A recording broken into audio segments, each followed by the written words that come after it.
നോക്കൂ, കേരളത്തിലെ സർവകലാശാല CPM കയ്യിലൊതുക്കുകയും SFIക്കാർക്ക് അഴിഞ്ഞാട്ടത്തിനുള്ള വേദിയാക്കുകയും ചെയ്തത് കേരളത്തിലെ ഉന്നത വിദ്യാഭ്യാസ രംഗത്തുണ്ടായിരിക്കുന്ന ഭയാനകമായ ഒരവസ്ഥ. ആ അവസ്ഥയ്ക്ക് മാറ്റം വരേണ്ടതുണ്ട്.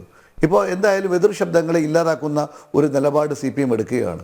ഞങ്ങൾ ഇക്കാര്യത്തിൽ ഗവർണർ എടുത്ത എല്ലാ തീരുമാനങ്ങളും ശരിയല്ലെങ്കിലും ഗവർണർ എടുത്ത തീരുമാനങ്ങളിൽ ഏത് നിയമനമാണ് അവിഹിതമായി അല്ലെങ്കിൽ അയോഗ്യരായി മാറ്റേണ്ടത് ബോധ്യപ്പെടുത്തട്ടെ.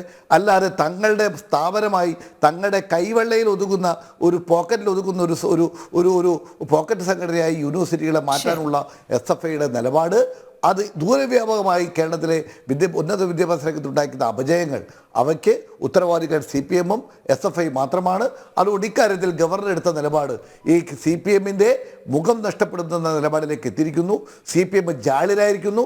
SFIക്കാർ കേരളത്തിലെ ക്യാമ്പസുകളിലേക്ക് ഗവർണറെ കാലുകുത്തില്ല എന്ന് പറഞ്ഞപ്പോൾ 3 ദിവസം അദ്ദേഹത്തിന് അവിടെ കഴിയാൻ കഴിഞ്ഞത് ഈ ഗവർണറുടെ നയപരമായ ഗവർണറുടെ പ്രവർത്തനത്തിലുള്ള വിജയമായി. അദ്ദേഹം അത് തെളിയിക്കുക തന്നെയാണ് ചെയ്തത്. കാലുകുത്തിയത് പോയിട്ട് ഗസ്റ്റ് ഹൗസിൽ എങ്ങനെ 3 ദിവസം തങ്ങാം, അതിനുശേഷം ആ ക്യാമ്പസിന്റെ റോഡിലേക്ക് വന്ന മാധ്യമങ്ങളെ എങ്ങനെ കാണാം എന്നുള്ളതൊക്കെ എന്തായാലും ശ്രീ സലിം മടവൂറിനോട് കൂടി അവസാനമായി ചോദിക്കേണ്ടിയിരുന്നു ഇനിയൊരു തിരുത്തലിന് തയ്യാറാകുമോ എന്ന്. പക്ഷേ അദ്ദേഹം ചർച്ചയിൽ നിന്ന് പിൻവാങ്ങിയിരിക്കുകയാണ്. നമ്മുടെ ചർച്ചയുടെ സമയം ഇവിടെ പൂർണ്ണമാവുകയാണ്.